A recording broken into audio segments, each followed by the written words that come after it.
we thank you. And yeah, man, that's really it. So,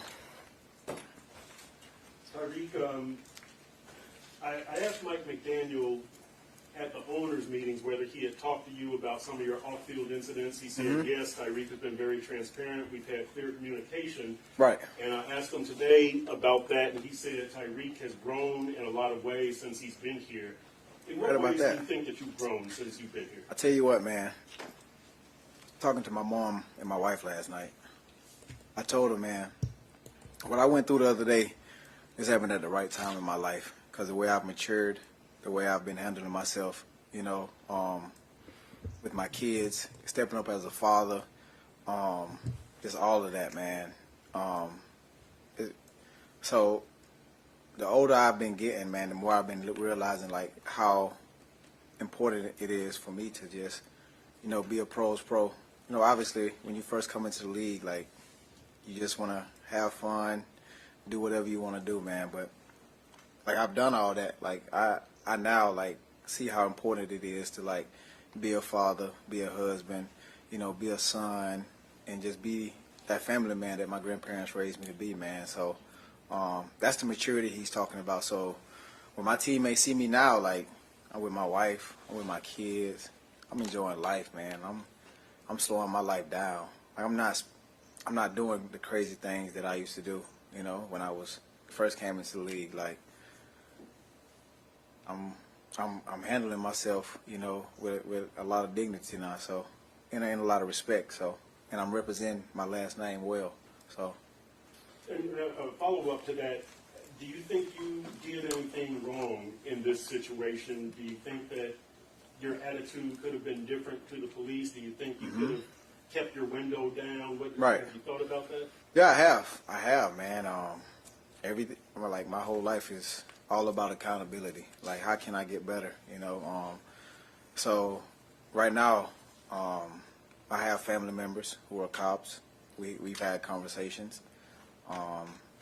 Yes, I will say I could have been better. You know, I could have let down my window, you know, in that instant. But the thing about me is, man, I don't want attention. I don't want to be, like, cameras out, phones on you, you know, in that moment. But at the end of the day, you know, I'm human. I gotta follow rules. I gotta, you know, do what, you know, everyone else would do, you know. So now, does that give them the right to literally beat the dog out of me? Absolutely not. But at the end of the day,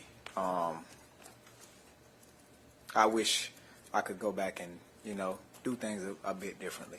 Tyreek, when I spoke with Coach McDaniel, he said that when he first saw the video, he wasn't shocked by it. In fact, it saddened him. When you first saw the video, what were the emotions that came over you? I'm unfazed, man. I'm unfazed. I'm one of those guys I'm unfazed by it, man, because I'm not the only one that goes through that, man. You feel me? Like, and where I'm from, you know, you typically see that, you know, a lot, and you don't hear about it, you know, because not everybody has the same resources as Tyreek Hill. Not everybody has the name Tyreek Hill, or not able to call a Drew Brooks or Drew Rosenhaus or something like that, man. So I'm really, like, unfazed to it. You feel me? You know, so that's why I was able to go out and play the way I did, because I'm numb to it. You know, it's kind of expected. So. And then just to follow up, you said that you would have handled yourself a little bit differently. For other people out there seeing that video, is there a message that you may have for them about how to handle themselves in a similar situation? I don't have a message for them yet, but I'm sure I will. So ask me that question again next week sometime. So I'm pretty sure I will, because right now I'm in the process of, you know, putting together a good plan, so that way I can work with those guys. Because I think it's good, man. I think we should lean on each other, you know. Like, we have influence on the community, and I don't think that we should, you know, use this as a moment to, you know, separate, you know, people, or divide people, or, you know, make it a battle or anything like that, man. because I still love cops. You know, I want to be a cop. I've been standing on the table for the cops, man. But at the end of the day, right now what I'm focused on is my job. And that's to play football. You know, and that's all that I can be. The best football player I can be, man. So. How are you yourself handling the situation? Obviously, it's a lot Right. of trauma. So, are you okay? Yeah, I'm good, man. Like I say, I'm really unfazed to it all, man. Like, I've been praying a lot, you know, with my wife, having conversations with my mom a lot, talking to my kids a lot, you know, because at the end of the day, like, those are the most important people in my life. Those are the people that, you know, that are in my circle, like, and I could care less about whatever somebody else has to say about me or the situation or whatever goes on, you know. So I think the biggest thing for me is just, you know, making sure that I'm all right, and my family has been doing a great job with that, you know, because they ask me literally every 5 seconds, are you all right? Are you all right? Are you all right? I'm like, I'm good. I'm good.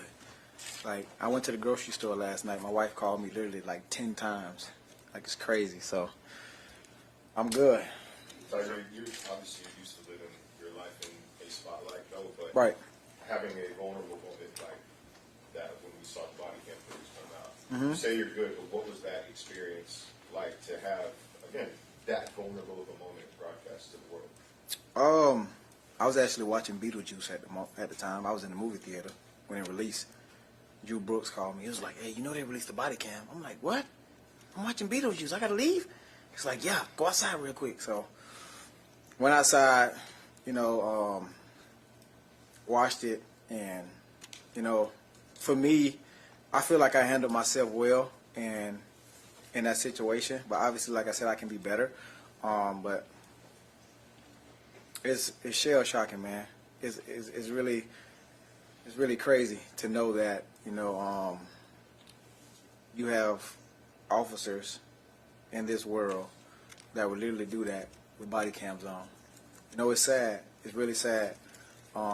Which brings up another conversation and leads into what would they do if they didn't have body cams, which is even crazier. So it's a lot to unpack, man. It's a lot to unpack. It's a lot we can learn. Like, I think in football, how we get better from things is we watch the tape and we get better from it, you know. And this instance, we should do the same, you know. Like, a lot of people want to critique, a lot of people want to criticize, a lot of people want to do this, but I think this can be a learning tool for everybody, you know, civilians, officers around the world, like how to do conduct whenever they pull people over. Like, we all can learn, man. You know, we in this thing together. We live in this thing, like, we on earth together. So the only way we get better is, you know, we hold ourselves accountable and we get better from it. That's how I get better at football, you know. So has it been tough this week to kind of separate the incident and what you have ahead of you on Thursday night? Not for real. Because like I said, I'm not going to mix the two. I'm not going to mix the two. I'm not going to take a knee. I'm not going to, you know, ask to defund the police. I'm not going to protest. I'm not going to do any of that when it comes to being inside of this football, you know, because this is my therapy. Like, football is my therapy. This is how I get away from, like, a lot of stuff. Like, this is how I, you know, separate myself from past traumas in my life, man. So, I'm not gonna mix the two. Just in the video, you said that you had knee surgery. Michael, you said you had a minor operation. What did you have done, and when did it happen? So, I did have a minor procedure done in Antigua. Just some stem cells injected into my body. That's it. You know, so a lot of people don't know that because I just be on the low with it. But yeah. Tyreek, to me, in situations like this, and I know you said that you want to see some change and some good come out of this, and I know you just said that you could have handled yourself differently. To me, you need to see some apologies and compromise from both sides. Do you think we will eventually see that, or do you think this is going to be kind of a politically divisive thing for the next few weeks or months? What do you think? When you say divisive, when you say apology, who do you mean from who? Both sides. I mean, I think both sides need to kind of say, you know, I could have handled myself better. I know you just said that. Well, they already tried, but we declined. You know, like, it's up to everybody else's judgment to, you know, have their own opinion about, you know, how they feel about the video. You know, Are you optimistic that we will hear that from the other side? Do you think that that kind of change, are we moving in that direction on this matter, do you think? I don't know, man. It's tough to say, you know, because it's so hard, man. Like, you never know. Like, you never know in situations like this. But my whole goal and my whole thing around this whole thing is to not go backwards. Like, I don't want us to go backwards. Like, I want us to be able to move forward in this moment, you know. I had so many people like, oh, let's rally. I'm like, nah, like, chill. Let's relax. Like, let's put our minds together and let's think. Let's think of better ways that we can, you know, get better. Like, let's not do that, bro. Like, we smarter than that. How would you describe some of the physical actions that occurred against you? Some of them might not be clear on camera. Some Right. might not even have been on camera. What are some things that you can tell us happened? I don't know. It was crazy, bro. I thought I was in a movie. That's why I really couldn't get turned up for real. I'm like, damn, is this really happening? But, man, I don't know, bro. Like, choked, pinched, kicked, all that, man. But, you know what? Like I said, man, what I said Sunday, I'm just glad to be here so I can just tell this story with y'all, man. Because this is, like, truly, like, shocking to me.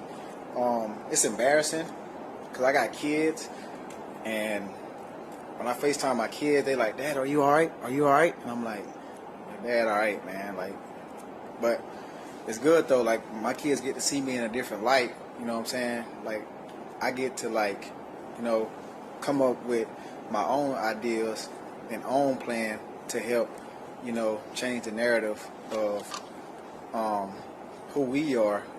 Or who I am anyways. So I think it's good. My kids get to see me in a different light. Instead of playing football, they get to see me as, like, a hero in this aspect now. So it's a win-win, man. Your lawyer has come out and said that he's looking for the dismissal of the officer. What does that mean? Gone. So you want the officer? Gone.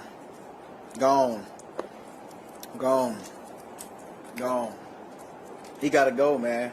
Because in that instant right there, like, not only did he treat me bad, you know what I'm saying, he also treated my teammates with, you know, disrespect. You know, he had some crazy words towards them, and they ain't even do nothing. Like, what did they do to you? They just walking on the sidewalk. So, I don't know, bro. Like, he got to go, man. Like, it's not too many times that cheaters say people gotta go, but what they say on Wild and Out? Gone. No comprende. All right. Thank you. You knew I was finna say something crazy, huh? That's why you stopped me, huh? You knew I stopped me. He finna get going. All right, y'all. Appreciate you. Thank you.